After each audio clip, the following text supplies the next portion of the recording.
গ্রীষ্ম বর্ষা পিনিতি ভরসা। হ্যাঁ, পিনিত শপিং সিটি। নমস্কার, আপনারা দেখছেন হুগলি আপডেট। আপনাদের সঙ্গে আমি উষা। আসছি খবরে। মহামান্য হাইকোর্টের নির্দেশে গরিফা রেল স্টেশন সংলগ্ন জমিতে বসবাসকারীদের আপাতত উচ্ছেদ করতে পারবে না রেলওয়ে কর্তৃপক্ষ। ইতিমধ্যেই রেলওয়ে প্রশাসনের তরফ থেকে গরিফা রেল স্টেশন সংলগ্ন প্যান্টাসন রোড, রামকমল সেন রোড সহ কারিগর পাড়া এলাকায় রেলের জমিতে বসবাসকারী স্থানীয় বাসিন্দাদের 13ই জুন উচ্ছেদ করার ঘোষণা করেছিল। গরিব মানুষদের পাশে দাঁড়িয়ে সিপিআইএমের পক্ষ থেকে মহামান্য কলকাতা হাইকোর্টের দ্বারস্থ হয়েছিল যাতে গরিব মানুষদের উচ্ছেদ করা না হয়। মহামান্য আদালতের কাছে সিপিআইএমের দাবি ছিল পুনর্বাসন না দিয়ে স্থানীয় বাসিন্দাদের উচ্ছেদ করা যাবে না। গত 10ই জুন কলকাতা মহামান্য হাইকোর্টে সিপিআইএমের পক্ষ থেকে দায়ের করা এই উচ্ছেদ মামলায় আগামী 17ই জুন পরবর্তী শুনানি না হওয়া পর্যন্ত রেলওয়ে জমিতে সংশ্লিষ্ট স্থানীয় বাসিন্দাদের উচ্ছেদ করতে পারবে না রেল কর্তৃপক্ষ বলে মহামান্য কলকাতা হাইকোর্ট আদেশ দেয়। আদেশনামা হাতে নিয়ে সিটু নেত্রী গার্গী চ্যাটার্জি বুধবার রাত 10টার কিছু পরের দিকে হাজিনগর নয়াবাজার পৌঁছে গিয়ে স্থানীয় বাসিন্দাদের আদালতের আদেশনামা দেখিয়ে অভয় বার্তা দেন। 3 নম্বর 4 নম্বর ওয়ার্ড, তাই তো? দুটো ওয়ার্ড, 2 নম্বর 3 নম্বর না, লড়াই এখনই সফল বলবো না। 2 নম্বর 3 নম্বর 4 নম্বর ওয়ার্ডের বিভিন্ন বাড়িতে রেল থেকে এসে নোটিশ দিয়ে গেছিল যে 13 তারিখের মধ্যে ঘর খালি করে দিতে হবে, রেল আর কি বুলডোজার দিয়ে ভাঙবে। যা হচ্ছে, আমরা এটা নিয়ে সিপিআইএম এর পক্ষ থেকে কোর্টে গেছিলাম। সেই কোর্টেতে আমরা স্টে অর্ডার পেয়েছি 17 তারিখ পর্যন্ত। 17 তারিখের পর আবার লড়াই হবে। আপাতত রেল এই ঘর ভাঙতে পারছে না। দিদি, নতুন সরকার গঠন হওয়ার পর থেকেই বুলডোজার চলছে সারা পশ্চিমবাংলা। ভোটের আগে বলেনি যে ঘর ভাঙবে, হকার উচ্ছেদ করবে, এসব বলেনি। ভোটের পর এই গরিবদের পেটে লাথি মারছে। আর আমরা সিপিআইএম চেষ্টা করছি যতটা পারা যায় মানুষগুলোর পাশে থাকতে। মুখ্যমন্ত্রী তো নিজেই বলেছিলেন যে কারো উচ্ছেদ করা উনি বলেছিলেন বুলডোজার আসলে পরে উনি বুক পেতে দাঁড়াবেন। এখন উনি আসেননি তো কি হয়েছে? আমরা তো আছি, সিপিআইএম আছে, লাল ঝান্ডা আছে, আমরা আছি। কোথায় তাহলে? Bureau report, Hooghly update. হুগলির তারকেশ্বরের প্রাক্তন বিধায়কের বাড়ির সংলগ্ন এলাকা কলেজ থেকে বিপুল পরিমাণে ত্রাণ সামগ্রী উদ্ধার। বৃহস্পতিবার হুগলির ধনিয়াখালী থানার অন্তর্গত কোটালপুর চৌতারা এলাকায় বৃহস্পতিবার গভীর রাতে উত্তেজনা ছড়ায় একটি কলেজ চত্বরে। অভিযোগ, তারকেশ্বর বিধানসভার প্রাক্তন তৃণমূল বিধায়ক রামেন্দ্র সিংহ রায়ের বাড়ির সংলগ্ন 2 কলেজ থেকে বিপুল পরিমাণ সাদা ধুতি, লাঠি এবং ত্রাণের ত্রিপল সহ বিভিন্ন সরকারি সামগ্রী উদ্ধার করা হয়েছে। স্থানীয় সূত্রে জানা গিয়েছে, রাতের অন্ধকারে বিজেপি কর্মীদের একটি দল কলেজের ভিতরে প্রবেশ করে। তারা ঘরের দরজা তালা ভেঙে ভিতরে ঢুকে এই সমস্ত সামগ্রী উদ্ধার করে। এই ঘটনাকে কেন্দ্র করে এলাকায় চাঞ্চল্য ছড়িয়ে পড়ে। খবর পেয়ে দ্রুত ঘটনাস্থলে পৌঁছায় ধনিয়াখালী থানার পুলিশ। পরিস্থিতি নিয়ন্ত্রণে রাখতে মোতায়েন করা হয় অতিরিক্ত পুলিশ বাহিনী। ঘটনাস্থলে উপস্থিত ছিলেন তারকেশ্বরের বিজেপির বিধায়ক সন্তু পান। তিনি দাবি করেন, এগুলি সরকারি ত্রাণ সামগ্রী যা সাধারণ মানুষের জন্য বরাদ্দ। পুরো ঘটনার সিসিটিভি ফুটেজ খতিয়ে দেখা হবে বলেও জানা হয়েছে। এদিকে সরকারি সামগ্রী মজুদের অভিযোগ, অন্যদিকে তালা ভেঙে প্রবেশ, 2 ইস্যুকেই ঘিরে উত্তেজনা বাড়ছে কোটালপুর চৌতারা এলাকায়। এ বিষয়ে তারকেশ্বর বিধায়ক সন্তু পান সাংবাদিকদের কি জানাচ্ছেন শুনবো। আমি নির্বাচনের আগেই বলেছিলাম রাবণ, তো রাবণের লঙ্কায় কি পাওয়া যায়? লুট হওয়া জিনিসপত্র। তো আমি প্রথম মন্দিরে ছিলাম, শ্রাবণী মেলা নিয়ে ব্যস্ত ছিলাম। তো আমার কাছে ফোন আসে যে এখানে এসব বেরিয়েছে, সাদা থান, লাঠি, সরকারি ত্রিপল, ভারত সরকারের স্ক্যাম দেওয়া, একের পর এক ডাস্টবিন, থরে থরে 2টো পুরো হল ঘরের ডাস্টবিন সাজানো আছে, স্ট্রিট লাইট, তার, ফুটবল শুরু সব কিছু পাওয়া গেছে। এবং আশ্চর্য হয়ে যাচ্ছে যে লাঠি পুলিশ ব্যবহার করে, র্যাব ব্যবহার করে, সেই লাঠি পাওয়া গেছে। তার মানে ওনারা পরিকল্পনা করেছিলেন যে ভোটে জেতার পর মানুষকে মারবে, খুন করবে। আমি তো আশ্চর্য হব না যে এই বিল্ডিং থেকে যদি মেশিন গান, বন্দুক, বোমা উদ্ধার হয়, নিশ্চয়ই উদ্ধার হতে পারে। বিভিন্ন রুম এখন চাবি দেওয়া আছে, পুলিশ একে একে ভাঙবে, বার করবে। এখান থেকে তো কি করে ধরা পড়লে এটা আপনাকে বুঝতে হবে। সন্ধ্যেবেলায় বৃষ্টি হচ্ছিল, এখান থেকে যে ভ্যান রয়েছে, ভ্যানে করে সবকিছু জিনিস লোড করে ওনার যে আর একটা বড় লঙ্কা রয়েছে রাবণের, সেই লঙ্কায় ঢোকাচ্ছে। সাধারণ মানুষ দেখেছেন এবার কি করে ঢোকাচ্ছিল, ইলেকট্রিক বন্ধ করে। কোটালপুর চৌতারা থেকে আশিস কুমার ঘোষের রিপোর্ট, হুগলি আপডেট। জল যন্ত্রণায় নাজেহাল হাওড়া বেলুর সাপুইপাড়া, ক্ষোভে ফুঁসছে স্থানীয় বাসিন্দারা। হাওড়ার ডোমজুর বিধানসভার বেলুর সাপুইপাড়া বসুকাটি গ্রাম পঞ্চায়েতের অন্তর্গত 255 ও 267 নম্বর বুথ এলাকার লোকনাথ মন্দির সংলগ্ন রাস্তা এবং জামতলা চার্চ গলি দীর্ঘদিন ধরেই জল জমার সমস্যায় ভুগছে। এলাকাবাসীর অভিযোগ, পর্যাপ্ত জল নিকাশি ব্যবস্থার অভাবে সামান্য বৃষ্টিতেই রাস্তা জলমগ্ন হয়ে পড়ে। এখনো বর্ষা পুরোপুরি শুরু না হলেও কয়েক পশলা বৃষ্টিতেই এলাকার এই করুণ চিত্র সামনে এসেছে। স্থানীয় বাসিন্দাদের দাবি, বহু বছর ধরেই এই সমস্যা চলে আসছে। বারবার অভিযোগ জানানো হলেও জনপ্রতিনিধি ও স্থানীয় সদস্যদের পক্ষ থেকে কার্যকর কোনো উদ্যোগ নেওয়া হয়নি। শুধুমাত্র আশ্বাস দিয়েই বিষয়টি এড়িয়ে যাওয়া হয়েছে বলে অভিযোগ। এলাকাবাসীরা জানান, এই রাস্তা দিয়ে প্রতিদিন হাজার হাজার মানুষের যাতায়াত হয়। মোড়ে মাথায় গিয়ে পড়ে তারপর স্কুলে যায় বা ওখান থেকে গাড়ি আসে, এই অবস্থা। এ কদিন পরে মোড়ে মাথাও আর পড়তে পারবে না, মোড়ে মাথাও জলে ভর্তি হয়ে যাবে। বিশাল ভয়, সাপ খাওয়া মানে তো রিসেন্ট দুজনকে কামড়েছে সাপে, দুজনকে কামড়েছে। আর এখানে সব থেকে বেশি হচ্ছে চন্দ্রবোড়া সাপ, সব থেকে বেশি হচ্ছে চন্দ্রবোড়া সাপ। আপনার নাম? আমার নাম হচ্ছে প্রদীপ দে। এই জায়গাটা ঠিকানাটা? হ্যাঁ, এটা ঠিকানা হচ্ছে লোকনাথ মন্দির, আনন্দনগর লোকনাথ মন্দির, চার্চের গলি। এই দীর্ঘদিনের সমস্যা দ্রুত সমাধান এবং উন্নত জল নিকাশি ব্যবস্থার দাবিতে সরব হয়েছেন এলাকাবাসীরা। মানে আমরা আজকে, হ্যাঁ, এটা তো 2026 সন, মোটামুটি আপনার 20 সনের থেকেই দেখছি এখানে আমাদের দীর্ঘদিনের জলের সমস্যা। আমাদের ব্যবসা বাণিজ্য খুব মার খাচ্ছে, দোকানে কোনো কাস্টমার আসছে না। আমরা এই এলাকাবাসী, এদিকে আপনি দেখুন, এদিকে কি পরিস্থিতি। আপনার গিয়ে বছরে আমার মনে হচ্ছে 2 মাস রাস্তা শুকনো থাকে কিনা সন্দেহ আছে। কিন্তু এই যে দেখুন, এখনও বর্ষার কিছুই না। আজকে মাত্র 10 তারিখ, জুনের 10 তারিখ। তাহলে সামনে তো আরও বর্ষা সামনে আসছে। তখন আমরা চিন্তা করছি এবার মনে হচ্ছে প্রতিবারই দোকানে উঠবে জল। কিন্তু এবার আমার মনে হচ্ছে যে বর্ষা, যা জলের পরিস্থিতি, এখনই যা পরিস্থিতি, সামনে হয়তো আমাদের দোকান ডুবে যাবে। এমনি তো ব্যবসার জন্য আমি মার খাচ্ছি। এটা বেশি না, আপনার 2020 থেকে এই সমস্যাটা। সমস্যা নিয়ে আপনারা পঞ্চায়েতে বা পঞ্চায়েত সদস্যকে এরকম অনেকবার সদস্যের কাছে, এখানে আমাদের প্রচারের সময় ওরা আমরা এসে ওখান থেকে দেখেছি, আর এদিকে আর ঢুকলো না, এই রাস্তায় আর গেলই না, বললো যে এই রাস্তায় ঢুকলো না। তৃণমূলের প্রচার, তৃণমূলের হ্যাঁ, প্রচারে।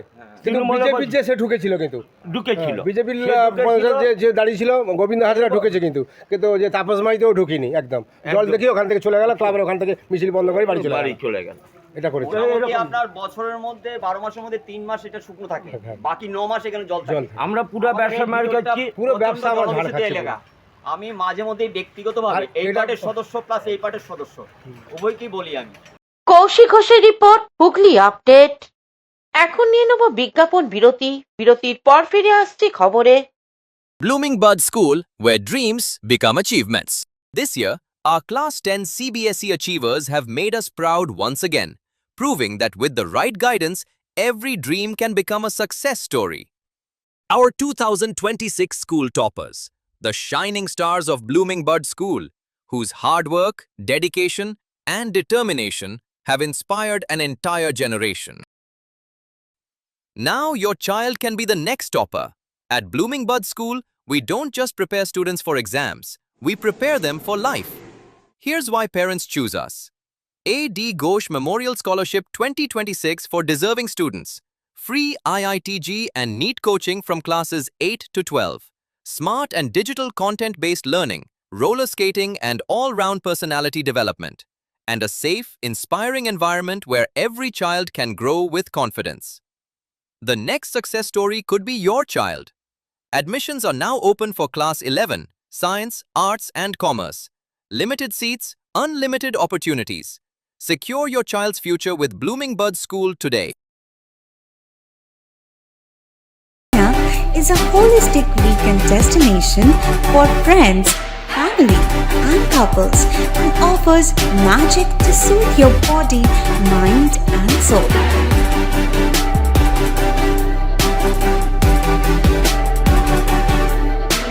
Aqua Marina, your customized magician. Welcome aboard and see the magic unfold. Amala nursing home. Enjoy a weekend at Vedam, the paradise of peace. A home away from home.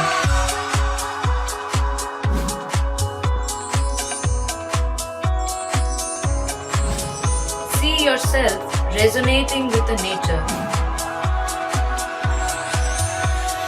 Vedam welcomes you to create your best memories. বিরতির পর ফিরে এলাম খবরে। প্রাকৃতিক কৃষি সম্পর্কিত এক seminar অনুষ্ঠিত হলো চুঁচুড়া রবীন্দ্র ভবনে। সরকারের উদ্যোগে শুক্রবার চুঁচুড়া রবীন্দ্র ভবনে প্রাকৃতিক কৃষির প্রসারের প্রাকৃতিক কৃষির কর্মশালার আয়োজন করা হলো। এই কর্মশালার উদ্বোধন করলেন জেলা শাসক খুরশিদ আলী কাতরি। জেলার 17,300 হেক্টর জমিতে 4,300 জন কৃষককে নিয়ে এই কর্মযজ্ঞ শুরু হবে বলে জানালেন যুগ্ম কৃষি অধিকর্তা লক্ষ্মীকান্ত জানা। এদিনের এই কর্মশালায় 5 শতাধিক কৃষক উপস্থিত হয়েছিলেন। এছাড়া রাজ্যের স্বাস্থ্য দপ্তরের প্রতিমন্ত্রী সুমনা সরকার, বিধায়ক সুবীর নাগ, গোঘাট ও খানাকুলের বিধায়ক, কৃষি আধিকারিকগণ উপস্থিত হয়েছিলেন। কি ব্যবস্থা নিচ্ছেন? অবশ্যই ভালো ভূমিকা থাকবে। অবশ্যই দেখুন, এখন তো আমার পরিসরটা শুধু নিজের বিধানসভা বা জেলা নয়, এখন পরিসরটা অনেক বড়, সমগ্র ওয়েস্ট বেঙ্গল জুড়ে। তো দেখুন, স্বাস্থ্য পরিকাঠামো বিগত সরকারের আমলে অত্যন্ত পুয়ার ছিল, পরিকাঠামো একদমই খারাপ ছিল। আর সেটা সত্যি মানে বলতে দ্বিধা নেই, প্রচণ্ড সব দিক থেকেই খারাপ ছিল। আজকে ভালো লাগছে, এরকম একটা গুরুত্বপূর্ণ দায়িত্ব পেয়েছি এবং কাজ করার অনেক জায়গা কাজ করব এবং স্বাস্থ্য পরিকাঠামোর আমূল পরিবর্তন করবে এই বর্তমান সরকার, আপনার পাশে, যার মানবিক মুখ্যমন্ত্রী শুভেন্দু অধিকারী মহাশয় এবং ডবল ইঞ্জিন সরকারের যৌথ উদ্যোগে আমার দৃঢ় বিশ্বাস যে বাংলার এই স্বাস্থ্য পরিকাঠামোর আমূল হুগলি জেলার সদর যে হসপিটাল, সেই হসপিটালের খুব দুরূহ অবস্থা, সেই বিষয় নিয়ে আপনি কিছু ব্যবস্থা? হ্যাঁ, নিশ্চয়ই সেটা নিয়ে আমরা ব্যবস্থা নেব। ওটাকে আমরা চেষ্টা করবো বলার যে ওটা যাতে মেডিকেল কলেজ করা হয় চুঁচুড়াতে, এটা দরকার হুগলিতেও নেই। আর শুনুন, স্বাস্থ্য পরিকাঠামো নিয়ে যদি বলি, প্রাইমারি যে হেলথ সেন্টারগুলো আছে সেগুলোর অবস্থা খুবই খারাপ। এবার কী করবে বলুন তো, লোকাল থেকে তো সবই তো ট্রান্সফার করে দেয় কলকাতাতে, তো কলকাতাতেও সেরকম বেড নেই, বেডের সংখ্যাও কম আছে সরকারি হসপিটালগুলোতে। যেমন আমরা সরকারি হসপিটাল কলকাতা মানেই বুঝি এসএসকেএম, আর এখান থেকে সবই এসএসকেএম এসবই পাঠিয়ে দেয়। পরিষেবা ভীষণই পুয়ার ছিল বিগত দিনে। 1 মাস সরকার এসছে ক্ষমতায়, আর আমরা 3 দিন হলো ক্ষমতা পেয়েছি। তার মধ্যে আমরা কিছু সিদ্ধান্ত নিয়েছি, যেমন পরশুদিন হুগলি থেকে শ্যামল সিনহা ও চন্দ্রনাথ দত্তের রিপোর্ট, হুগলি আপডেট। গ্রীষ্মকালীন রক্ত সংকট মেটাতে এগিয়ে এলো সারা বাংলা রোগী কল্যাণ ও অস্থায়ী ঠিকাকর্মী ঐক্য কেন্দ্র। সারা বাংলা রোগী কল্যাণ ও অস্থায়ী ঠিকাকর্মী ঐক্য কেন্দ্রের উদ্যোগে আজ চুঁচুড়া ইমামবাড়া সদর হাসপাতালে এক স্বেচ্ছায় রক্তদান শিবির অনুষ্ঠিত হলো। প্রতি বছর আজকের দিনে এই মহতী রক্তদান শিবিরের আয়োজন করা হয়। সমিতির সদস্য ছাড়াও বহু সাধারণ মানুষ এই শিবিরে এসে রক্তদান করতে এগিয়ে আসেন। রক্তদাতাদের একটি করে চারাগাছ দেয়া হয় বলে উদ্যোক্তাদের পক্ষ থেকে জানানো হয়। হাসপাতাল রোগী কল্যাণ অস্থায়ী ঠিকাকর্মী উদ্যোগে আমরা প্রতি বছরের না এবছরও আমাদের রক্তদান উৎসব আমরা আয়োজন করেছি। আমরা এবারে 10 বছরে পদার্পণ করলাম। এটা আমরা যেহেতু হাসপাতালে কন্ট্রাকচুয়াল লেবার, আমাদের কর্মীরা আমরা জানি যে এই গ্রীষ্মকালে যে তাপহ ব্যাপার থাকে, রক্তের সংকট, তাই আমরা ঐক্যবদ্ধভাবে এই উৎসবটাকে আমরা প্রতি বছরই পালন করে থাকি মুহূর্ত রূপে। আমাদের তো 50 জন কোটা আছে, এখন আপাতত প্রায় 35 জন চলছে, আরও আছে প্রায় 60-এর কাছে, 40 হয়ে গেছে। আমার মনে হচ্ছে 60 হয়ে যাবে, কেন কিছু পেশেন্ট পার্টিও তারা উদ্যোগ হয়ে কাছে এগিয়ে এসছে। আমরা মানুষের কাছে এই বার্তাই দিতে চাইছি যে রক্তদান একটা মহৎ দান, কেউ যেন ভয় না পায়, মঞ্চ শরীর থেকে নতুন রক্তের একটা উদ্ঘাটিত হয় এবং নিজের মনও ভালো থাকবে যে একটা সমাজের জন্য একটা ভালো কাজ করছি।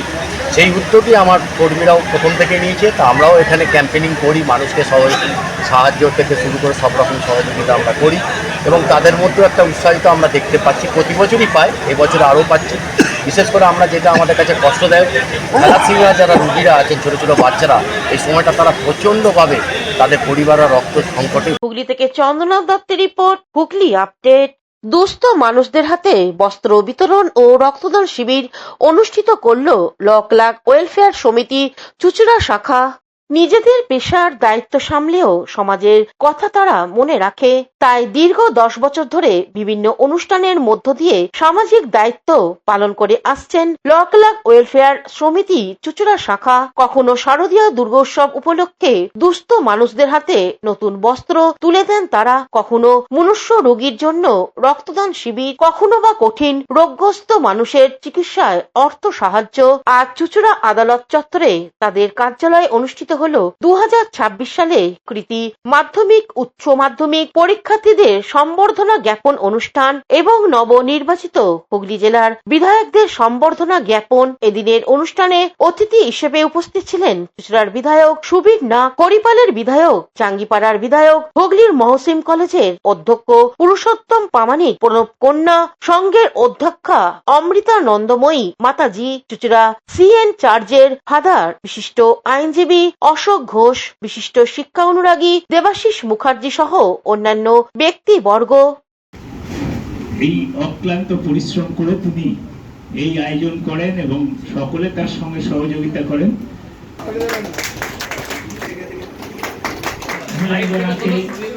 এই সম্মান তুলে দিচ্ছেন আমাদের সকলের অনেক তুমি আগামী দিনে রেজাল্ট হোক, এটা আমরা চাইব। তুমি সেবা মাধ্যম নিজের বাবা মাকে তো অবশ্যই পর আমরা ডেকে নেব সংগঠনের বিধায়ক সম্মান তুলে দিই। আমাদের জাঙ্গিপাড়ার কনভেনার সায়ন নাইজা সঞ্জীব ঘোষ মহাশয়কে বরণ করে নেন। হুগলি থেকে সৌমিত্র সিনহা ও চন্দ্রনাথ দত্তের রিপোর্ট, হুগলি আপডেট। এখনকার মতন খবর এই পর্যন্তই। প্রতিদিন দেখুন হুগলি আপডেট। নমস্কার।